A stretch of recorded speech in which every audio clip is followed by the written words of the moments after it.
Salut tout le monde, bienvenue dans cette nouvelle vidéo. Une vidéo où on va travailler des exercices complémentaires, comparés. C'est à vous de voir quelles intentions vous voulez mettre derrière. Entre du karaté et Shotokan et du combat.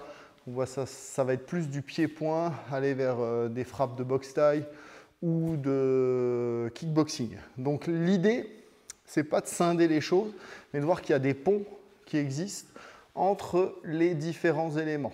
Deux bras, deux jambes, un tronc, une tête, et qu'avec ces éléments, depuis des milliers d'années, on apprend à se battre. Par contre, on ne se bat pas de la même façon, les moteurs de puissance, les relais de puissance ne sont pas les mêmes d'une discipline à l'autre. Et ce qui peut être intéressant, c'est de voir aussi comment on les utilise dans une discipline ou dans une autre, pour pouvoir avoir après peut-être encore plus conscience de ce qui fait la force de notre discipline par rapport à la force d'une autre discipline. D'accord ? Donc, il n'y a pas de vérité non plus. C'est-à-dire que ce que je propose, c'est que ça n'est que le fruit de mon travail et de mon expérience. Et qu'à partir du moment où je travaille dans deux disciplines, il y a toujours une discipline qui est prépondérante et qui teinte l'autre de son travail. C'est obligatoire. Donc, voilà, je fais du pied-point, mais avec une base toujours de Shotokan. Cependant, je vais vous montrer un peu les différences qui existent. Pour faire simple et pour pas que ça soit trop didactique, je vous propose simplement 4, 5, 6 exercices qui vont faire travailler à peu près les mêmes choses dans le même état d'esprit, mais de manière différente, au pied-point ou en karaté. Voilà. Pour que ça soit plus clair, quand je serai en pied-point, je serai dans une tenue, en karaté, je serai en gi, ça sera beaucoup plus simple à repérer. D'accord ? Premier exercice où on va travailler déjà l'ouverture des hanches en vue de faire un coup de pied circulaire. D'accord ?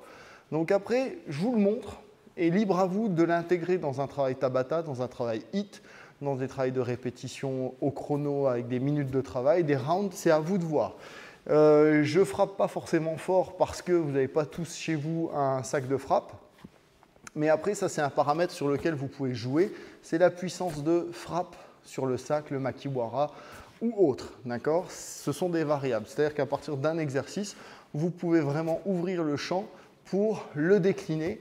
Et chaque petite modification à l'intérieur d'un exercice, ça vous permet de le travailler plus en profondeur parce que j'explore toutes les facettes de la technique. Ok ? Premier exercice que je vous propose, ça va être un travail d'ouverture de hanche avec fente avant, hop, fente arrière. Et à chaque fois, je remonte bien sur mes appuis. Fente avant, fente arrière, fente avant, fente arrière. Ce qui va être intéressant, c'est justement tout ce travail musculaire et d'ouverture du bassin et des hanches. D'accord ? Fente, je passe mon bassin vers l'avant, je remonte, pivot sur l'avant du pied, arrière, je descends. Je monte avant, arrière, avant, arrière. Une variante, si vous voulez être plus en étirement, c'est que vous gardez hop, le corps le plus bas possible. Avant, arrière, je reste, avant, arrière, arrière, arrière, avant, arrière. Et vous pouvez varier les transferts de poids sur la jambe avant et arrière. Donc, pensez à ce petit exercice, c'est une routine d'échauffement, c'est pas compliqué. Et on l'intègre après pour le travail Mawash.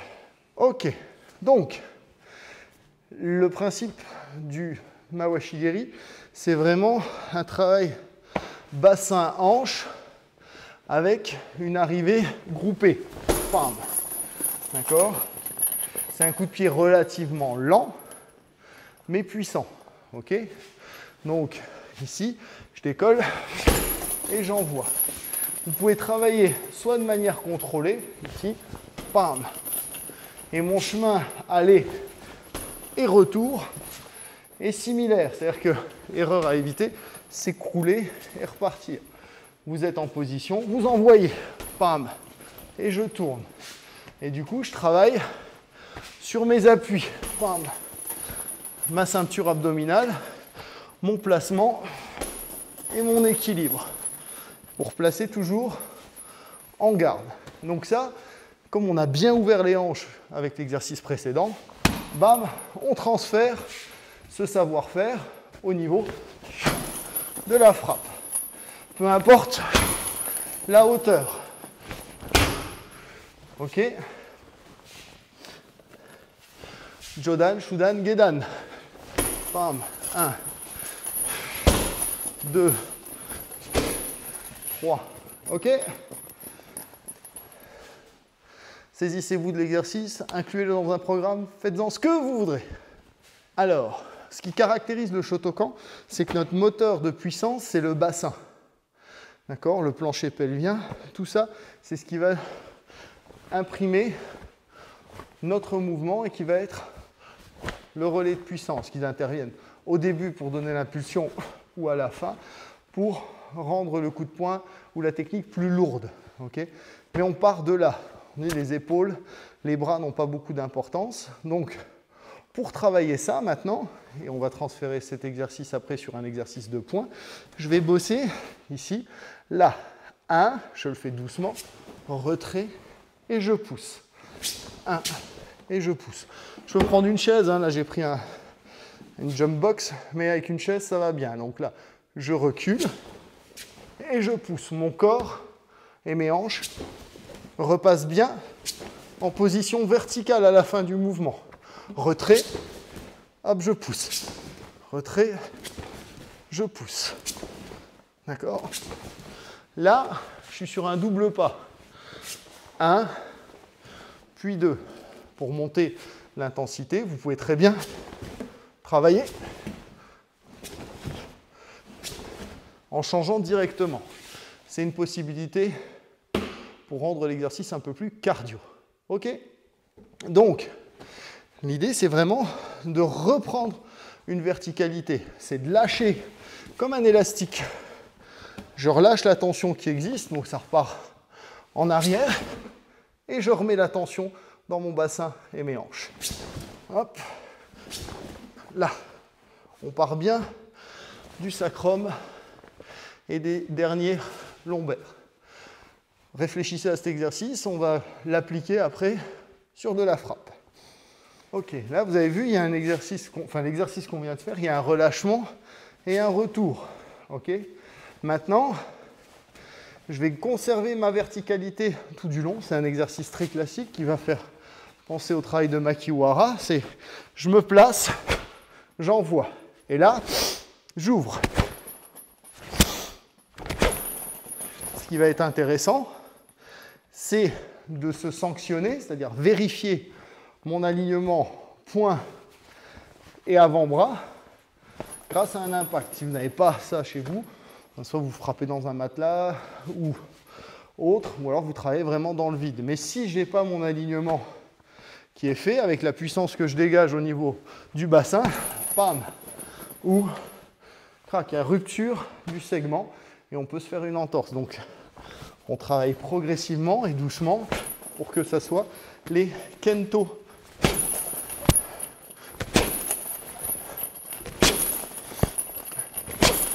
Et là, j'ai le même phénomène que tout à l'heure, c'est la propulsion du bassin et des hanches. Voilà. Vous voyez qu'entre un exercice purement physique, on peut le lier à de l'exercice technique. D'accord? Là, j'ai un travail de propulsion. Et je sors. Hanmi, shomen. Hanmi, shomen.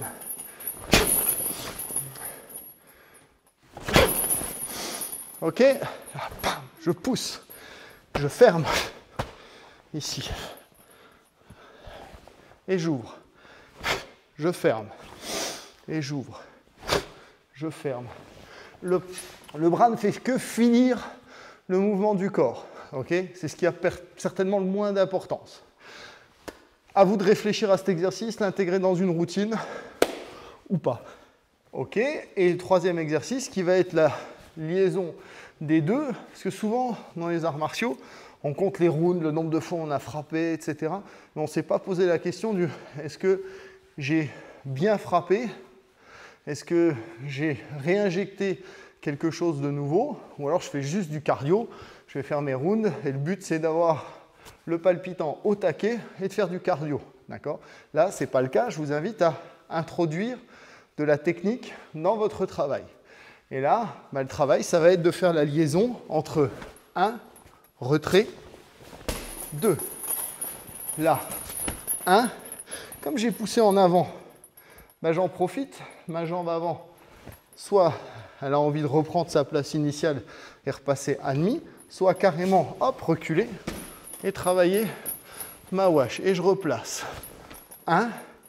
Je continue, j'accentue mon mouvement avec un retrait qui ajuste ma distance. D'accord? 1, je pousse, 1, retrait, 2. Ça va être aussi intéressant en combat. En fonction de mon retrait, je vais gérer la distance par rapport à mon partenaire, par rapport à mon adversaire. Si je rentre mon gyaku, pam, et il commence à reculer et qu'il est loin, d'accord, je vais utiliser ma hanche et aller le chercher loin. Si au contraire, il a bloqué et que lui est en train de recontre-attaquer, pam, je reprends sur un mawashi en gérant la distance sans être dans le fait de reculer et de perdre mes appuis et de me faire déborder. D'accord? Donc, 1, je pousse et ensuite je peux imaginer gérer ma distance de frappe. Mais toujours en ouvrant bien large au niveau de la hanche. Ce n'est pas un genou qui remonte dans l'axe. Ça, c'est en compétition pure, on gagne du temps. On passe par l'axe central. C'est 1, je pousse, 2, j'ouvre, je pose et je gère. Ok? Vous n'avez pas besoin de frapper, pas besoin de matériel de frappe particulier. Un point de repère, ça suffit. Un angle de mur, je ne vais pas me faire mal. 1, bien au contraire, je vais frapper Shudan. Donc j'ai besoin d'encore plus de retrait parce que mon angle, plus je monte, plus je vais être amené à rester proche, plus je frappe le centre, plus j'utilise la longe de mon segment. Voilà, ça c'est l'exercice qui fait le lien entre les deux. Et vous allez voir, on va pouvoir travailler après, maintenant, à peu près de la même façon sur d'autres moteurs. Et pour ça, ok, dans les sports pied-point, notre moteur de puissance va être beaucoup plus basé dans les genoux. Donc pour développer ça, je vais vous inviter à prendre un poids. Là, j'ai un petit kettlebell de 8. Vous pouvez prendre même une bouteille d'eau ou deux, ça va aller aussi bien. Donc là, le but, c'est d'être en position et de travailler. Et je change de garde. 1, 2. Et je change. Et je reviens. Alors, toutes les variantes possibles. Vous pouvez être en position, faire un chrono en disant je travaille gauche-droite. Je pars de position debout. Je prends ma garde. 1, 2. Je reviens. Et vous alternez comme ça, gauche-droite.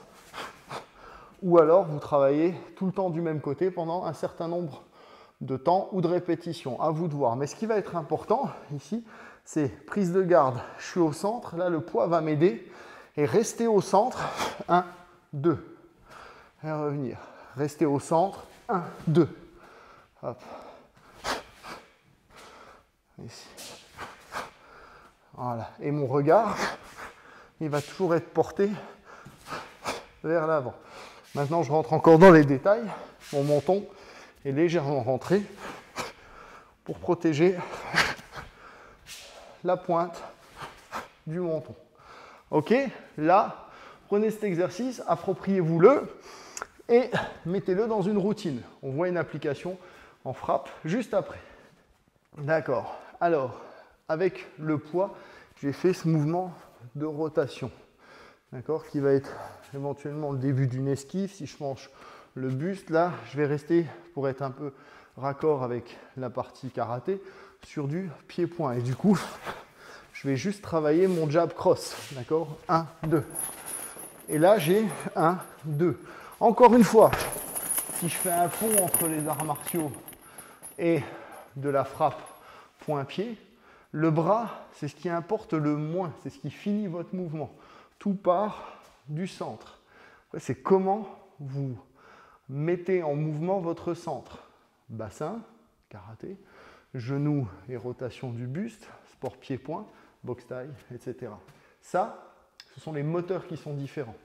Mais encore une fois, on fait la même chose, mais de manière différente. Ok? Donc ici, là, je vais travailler 1, 2. Et ce qui va être important, c'est de tourner. Là, là. Vous n'avez pas de sac, vous n'avez rien, travaillez en shadow. Hop. Travaillez. On a toujours l'habitude de dire je prends ma garde de référence. Changez de garde. Surprenez-vous. Apprenez, ça c'est un truc du karaté. Tout ce qu'on fait à gauche, on le fait à droite. Tout ce qu'on fait à droite, on le fait à gauche. Ça développe les compétences pour équilibrer le latéral gauche et le latéral droit. C'est super important. Donc même si vous avez votre garde de référence, ben, forcez-vous à travailler ici. Après, votre jambe d'appui, votre jambe avant, c'est elle qui donne la distance. Ok? C'est pas je suis campé et je frappe. C'est je viens chercher, je règle la distance. Là, mon bras avant, il est loin. Si je ne travaille pas ce moteur rotatif avec le pied arrière, je ne touche pas. Donc, il y a un problème. Donc, 1, 2, vous devez pouvoir toucher 2 fois. Ok? Ça roule? Pensez à ça, intégrez-le dans l'exercice. Et encore une fois, ce n'est pas de la frappe sur le sac. Pour de la frappe sur le sac, ce n'est pas du cardio, c'est de la technique. Allez, je reviens pour l'exercice suivant maintenant.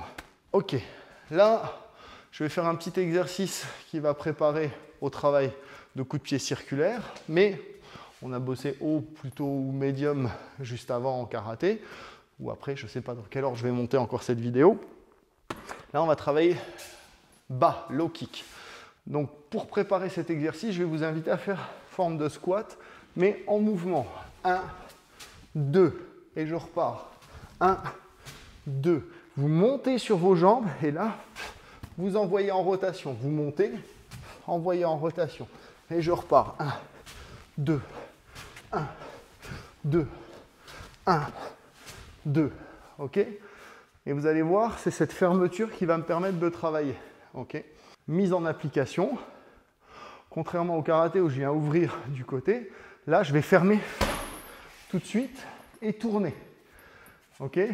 La fermeture se fait immédiatement. Il n'y a pas de genou qui traîne derrière. C'est j'ai frappé et je suis tout de suite en coup qui remonte et qui redescend. L'idée de la trajectoire, c'est une parabole comme ça. 1, 2. Ma jambe ne fait quasiment rien. C'est la rotation. Ok? Là. Là. Plus on va frapper haut, plus ça va être dur. Pour le sac, il vaut mieux travailler un peu plus bas. Contrairement au karaté, on va travailler vraiment le coup de pied et le dessus du pied. Ok? Là, je ferme. Là, le but, c'est d'aller chercher le chaos musculaire. C'est-à-dire vraiment la grosse béquille. Ça marche. Donc là, vous travaillez votre distance. Je ferme. Ici, je ferme. Je ferme. Si vous travaillez en shadow, je travaille ici et je ferme. Je travaille. Je ferme. OK? Exercice maintenant qui va lier les deux, c'est 1, 2, reviens et repars. Donc, il y a un temps mort, j'en suis conscient. 1, 2, 1, 2. C'est pour vous faire travailler ce retour de hanche. 1, 2, 1, ça peut être un coup. On remet un jab supplémentaire. Je suis en train de travailler 1, 2, 1, 2, pour ne pas laisser de temps mort. Moi, ce qui m'intéresse, c'est de ne pas vous surcharger de manière cognitive, c'est de dire 1, 2, 1, 2. Je supprime un mouvement, je laisse un temps mort volontairement pour avoir le temps d'intégrer. Allez toujours plus doucement si vous êtes en phase d'apprentissage. Après, vous pouvez tout à fait travailler 1, 2, 3. C'est-à-dire que je profite du J-cross pour fermer 1, 2 et envoyer tout de suite. C'est possible. 1, 2, j'enclenche et j'envoie. 1, 2, 3. D'accord? 1, 2, 3. 1, 2, 3. Tout de suite, je ferme, bam, je rentre. 1, 2, j'enclenche, genou et je ferme. Ça roule? Donc là, vous avez tout un panel d'exercices karaté, point-pied, d'accord, pour le Krav. Et vous pouvez voir les ponts qui existent, les différences et ce qui nous sépare. Ok? Voilà, je vais faire plusieurs vidéos de ce style-là et naviguer aussi entre karaté enfant, karaté adulte, self et compagnie. Ok? Allez, sur ce, je vous souhaite une belle journée ou une belle nuit, selon l'heure à laquelle vous regardez cette vidéo. Et à très bientôt. Merci beaucoup.